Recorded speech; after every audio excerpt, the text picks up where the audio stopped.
Bismillahirrahmanirrahim. Assalamualaikum warahmatullahi wabarakatuh. Alhamdulillah. Alhamdulillahirabbil alamin. Wassalatu wassalamu asrofil anbiya wal mursalin Sayyidina Muhammadin wa ala alihi wa sahbihi ajma'in. Rabbi shrah li sadri wa yassir li amri wahlul 'uqdatam min lisani yafqahu qawli. Halo teman-teman sekalian, apa kabar? Alhamdulillah. Kita berjumpa lagi di dunia maya dalam keadaan sehat walafiat. Dan oleh karena itu, mari pertama-tama kita selalu bersyukur kepada Allah Subhanahu wa taala atas segala karunia yang diberikan kepada kita yang begitu banyak dan mustahil kita bisa menghitungnya. Di antaranya adalah karunia kesehatan, karunia kesempatan, karunia umur panjang yang barokah, dan tentu karunia yang paling agung adalah karunia iman dan Islam. Karena dengan keduanya itulah kita akan selamat fit dunya wal akhirah. Salawat serta salam semoga senantiasa tercurahkan kepada uswatun hasanah kita, baginda Rasulullah Muhammad sallallahu alaihi wasallam beserta keluarganya, para sahabatnya, dan semua pengikutnya, termasuk kita yang tentu mengharapkan syafaat beliau kelak di yaumil qiyamah. Teman-teman sekalian, pada kesempatan sore ini saya kembali hadir untuk menasihati diri saya sendiri, kemudian merawat keimanan dan keislaman. Seperti yang saya sampaikan ya, saya selalu mengatakan pertama-tama ini adalah siaran langsung untuk menasihati diri saya sendiri, karena saya melihat wajah saya sendiri ya kan, di layar HP saya. Kemudian saya memproduksi, menyampaikan narasi-narasi yang insya Allah menjadi penguat saya untuk terus istiqomah di jalan Allah, ya, menyampaikan kebaikan meskipun hanya 1-2 ayat atau 1-2 hadis. Sampaikanlah walaupun hanya 1 ayat. Kira-kira begitu ya, sabda Rasulullah. Nah, untuk sore ini saya ingin mengangkat yang sekarang lagi heboh, lagi viral, ya kan, yaitu yang terjadi, yang menimpa Ustadz kebanggaan kita, Ustadz yang ilmunya luas, ya, masih muda tapi ilmunya luas, baik ilmu Al-Quran, beliau hafal Al-Quran, kemudian beliau hafal ribuan hadis, Ustadz Adi Hidayat. Nah, ya kan, UAH, ya, Ustadz Adi Hidayat. Ya, kira-kira kurang lebih ya, beliau itu dibully oleh kelompok yang kita sebut saja secara terbuka, ya, mereka menamakan dirinya sebagai kelompok Salafi. Kemudian karena terlihat bahwa menurut jalur sejarahnya itu ada kaitan dengan gerakan Wahabi, ya mereka itu ya Salafi Wahabi gitu ya. Ada yang mengatakan mereka menyembunyikan kewahabiannya dengan sebutan baru namanya Salafi gitu kan. Nah, Ustadz Adi Hidayat dibully kaitannya dengan apa yang beliau sampaikan dengan persoalan atau perkara musik, ya. Kurang lebih beliau mengatakan musik itu halal begitu kan itu alat, tergantung bagaimana pemakaiannya. Dibully. Kalau bagi kaum Salafi ini musik itu haram, udah titik. Saya tidak akan membahas soal itu. Saya ingin sedikit sesuai dengan apa yang saya tahu, yang pernah saya tahu dari apa yang disebut dengan kelompok Salafi ini. Bukan aspek sejarahnya, asal usulnya silakan cari sendiri, banyak itu. Tapi saya ingin menyampaikan apa yang kemudian menjadi ciri-ciri mereka itu, ya, yang bisa kita kenali, dan oleh karena itu kita harus lebih waspada, ya. Yang pertama, memang kelompok ini punya daya tarik, ya, punya daya tarik, apalagi bagi anak-anak muda terutama ya, terutama, tapi bagi siapapun lah, ya, yang baru mempelajari agama Islam, ketemu kelompok ini pasti tertarik, seneng gitu. Karena kalau bisa dikatakan sebagai jargon, ya, jargon mereka adalah mari kita kembali ke sunnah, ke Al-Quran dan sunnah, ke Al-Quran dan hadis. Ya, luar biasa ini. Ya kan, bagus itu. Mari kita kembali ke Al-Quran dan hadis, ke Al-Quran dan sunnah. Ini menarik sekali. Tapi pada saat yang sama, ya, kalimat ini kebetulan saya bukan pakar, tetapi saya ketika S2 saya meneliti untuk tesis saya itu yang disebut dengan discourse analysis, ya, analisis wacana, bahwa di setiap istilah, di setiap kata, di setiap terma itu dia terkandung muatan-muatan yang macam-macam, ya, muatan politik, muatan agama, muatan ideologi, muatan segala macam, ya, tergantung siapa yang menyampaikan itu. Jadi dalam konteks jargon, ini Mbak Yu saya nonton, Mbak Ratna Rahmawati menonton, alhamdulillah. Dalam konteks jargon mereka yang mengatakan kita kembali ke Al-Quran dan Sunnah, ini kan artinya bahwa selama ini umat Islam pada umumnya telah meninggalkan Al-Quran dan Sunnah. Itu yang secara umum umat Islam. Kemudian secara spesifik, berarti ulama-ulama, ya, para kiai, para habaib, para ajengan, ya, para ustadz, ya, yang selama ini menyampaikan ilmu pengetahuan tentang agama itu kan keluar dari Al-Quran dan Sunnah, dan kemudian mereka muncul mengatakan kita kembali ke Al-Quran dan Sunnah. Nah, itu kan menarik itu buat orang yang baru belajar, dan bagi yang muda-muda ini langsung gaspol gitu. Mereka langsung senang mengikuti kajian-kajian dari kelompok ini, ustadz-ustadz dari Salafi ini, karena dengan label yang top itu, kita kembali ke Al-Quran dan Sunnah. Jadi kan seolah-olah ini menjaga kemurnian agama, menjaga kemurnian ajaran agama. Top ini. Ya, saya dulu juga termasuk tertarik. Tapi tertarik saya sebetulnya lebih kepada ya, saya sekitar tahun 2016-2017 kan saya dinas di Cilangkap, di Mabes TNI AU di Cilangkap. Tempat tinggal saya kos atau kontrak di sekitar Cilangkap itu. Yang dekat, masjid terdekat adalah masjid namanya kalau nggak salah Nurul Iman. Masjidnya bagus, catnya hijau, maka juga sering disebut Masjid Hijau. Nah, ternyata itu masjid Salafi. Tapi saya termasuk senang dalam arti apa? Saya akui, ya, imam-imam mereka itu banyak yang hafal Al-Quran, sehingga kalau sholat fardu, apalagi sholat Jumat, itu surat yang dibaca pada saat sholat itu surat-surat yang panjang gitu. Senang, dan iramanya bagus, iramanya indah, jadi senang saya. Apalagi saat Ramadan, saya full 30 hari itu sholat berpuasa, kemudian ritual selama Ramadan itu, kemudian berbuka cari yang gratis, anak kos-kosan. Kemudian ketika sahur, ya, ikut di masjid itu karena disediakan. Ya, dan kemudian ketika selesai sholat subuh itu selalu ada kajian. Nah, dari kajian-kajian itulah saya tahu siapa mereka. Gitu. Jadi tentang Salafi saya pernah bersama mereka. Ya, saya menikmati. Ya, saya nggak nyaman ketika ustadz-ustadz mereka itu, apalagi yang terkenal, ya, yang top-top, ya, misalnya Andir Jafiraja, ya, Safik Basalamah, ya, Reza Basalamah, dan yang lain-lain itu. Itu kemudian ketika berceramah, ketika menyampaikan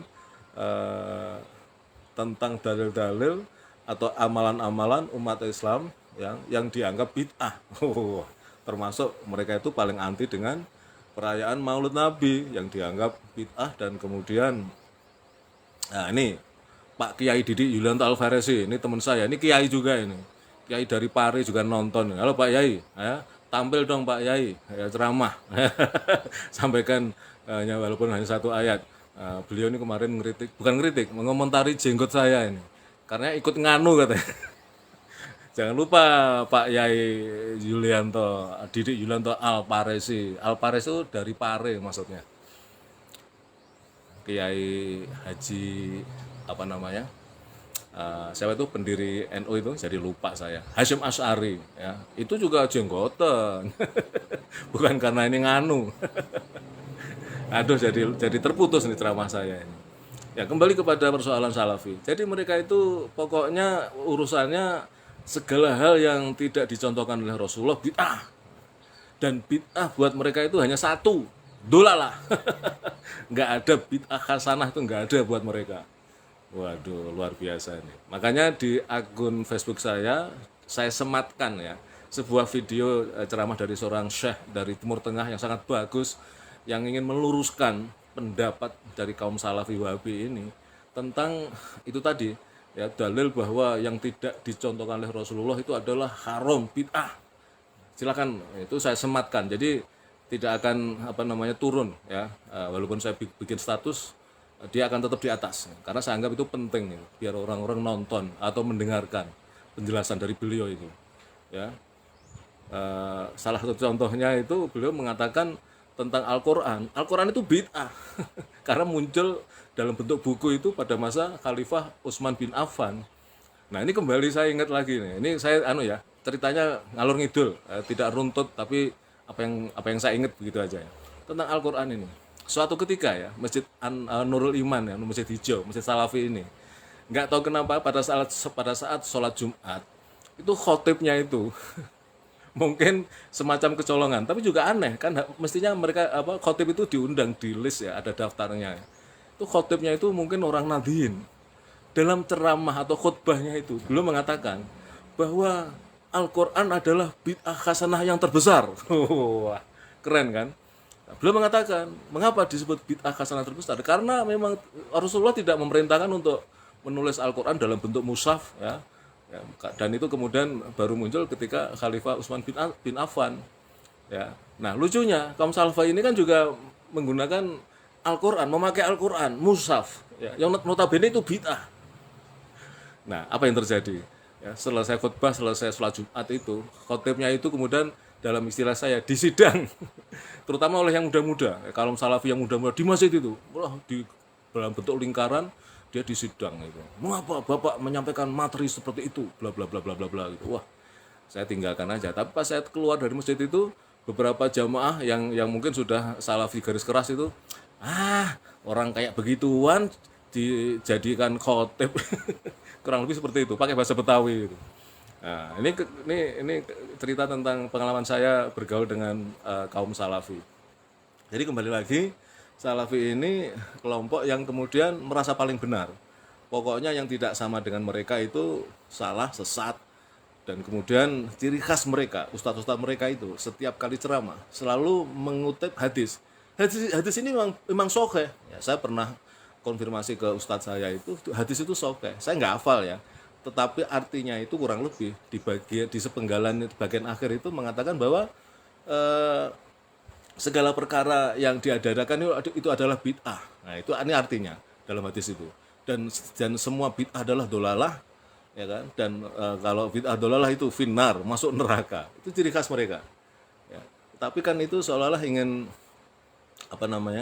sengaja ditujukan bahwa pelaku-pelaku bid'ah itu yang notabene saudara-saudara mereka seiman, se-Islam, itu akan masuk neraka. Yang paling sering disindir itu sebetulnya kelompok Nahdien, kelompoknya Kiai Didik Yulianto Alvarez. Saya juga Pak Kiai Didik ya. Saya kan setengah NU, setengah sedikit Muhammadiyah. Karena tinggal di Jogja ya melu Muhammadiyah ya. Bagi kita kan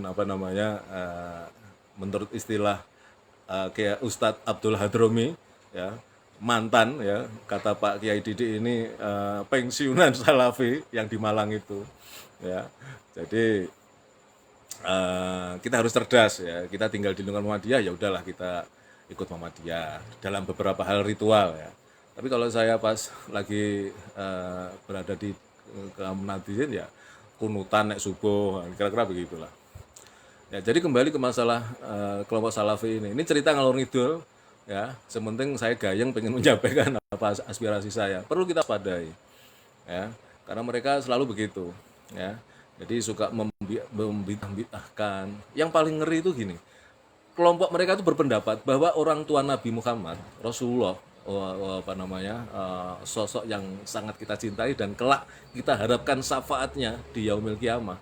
Orang tuanya, ayah ibundanya akan masuk neraka. Coba itu.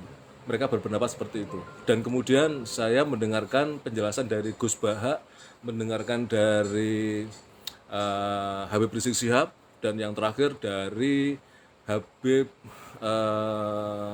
siapa yang dari Yaman itu, Habib kok jadi lupa saya, orang yang hafal Al-Quran itu namanya apa namanya? Aku lupa, aku lagi blank aja ini. Itu menjelaskan dan sampai bercucuran air mata ya, bahwa orang tua Rasulullah masuk surga Orang Rasulullah aja memberi syafaat kepada umatnya, apalagi kepada ibu bapaknya gitu, dengan beberapa dalil gitu. Ya, jadi Salafi ini agak parah gitu ya, suka membid'ahkan, kemudian yang menganggap selain mereka itu salah ya, dan pelaku bid'ah itu pasti dolalah, dan dolalah itu finnar. Kira-kira seperti itu. Ya mungkin sampai di sini aja ini. Saya bisa ngelantur nanti. Ini nanti bisa dijelaskan oleh Kiai Didi Yulianto Alparesi ini. Beliau lebih top ini. Beliau terah ya, beliau terah. Darahnya darah biru lama. Kalau saya enggak. Bapak saya dulu malah santri biasa di Pondok Pesantren Tambak Beras ya. Kira-kira begitu ya, apa yang bisa saya sampaikan terkait dengan fenomena Salafi ini. Pokoknya ciri khas mereka itu anti maulid, anti yasinan, anti tahlilan, ya, anti selamatan, yang semua itu disukai oleh kaum Nadiyin. Ya, jadi musuh besar mereka itu terutama Nadiyin, terutama. Ya. Ya, saya tidak ingin memperkeruh suasana ya, tapi saya ingin menyampaikan ya sesuatu yang kita anggap bisa memecah belah umat itu ya harus kita sampaikan, ya, kita waspadai, kita lawan ya. Jangan sampai seperti ini ya. Jadi mereka menyebut manhaj itu jalan, ternyata manhaj itu banyak gitu loh ya. Jadi saya juga baru saja mendengarkan penjelasan dari seorang syekh juga dari Arab Saudi. Ya, jadi kalau kita mengatakan Wahabi dari Arab, tidak semua orang Arab itu Wahabi. Ya. Karena tadi saya mendapat penjelasan dari seorang syekh dari Arab Saudi ya, yang mengatakan meluruskan tentang istilah salafus soleh. Lah ini juga yang perlu saya sampaikan. Ciri khas Salafi ini juga mengatakan mereka adalah pengikut salafus soleh gitu kan. Ya bagus juga itu. Maksudnya salafus soleh itu adalah generasi terdahulu pada masa Rasulullah. Lah kan yang sekarang ini, aduh ini cucu saya. Jangan keras suaranya. Jangan keras suaranya. Astagfirullah, maaf ya, ini cucu saya ini, cucu saya ini. Baik teman-teman, sementara itu dulu, ini ada kegaduan di rumah saya. Cucu saya minta kurmanya udah habis. Pokoknya siaran langsung ini natural ya, tidak ada rekayasa, dan ini nanti langsung saya upload ke channel YouTube saya, ya, channel Kultum ya. Dengan hiburan suara rengekan cucu saya. Ya, nanti kapan-kapan kita terusin deh, kita ngomongin soal Salafi ini ya. Terima kasih, mohon maaf atas segala kesalahan ya. Assalamualaikum warahmatullahi wabarakatuh.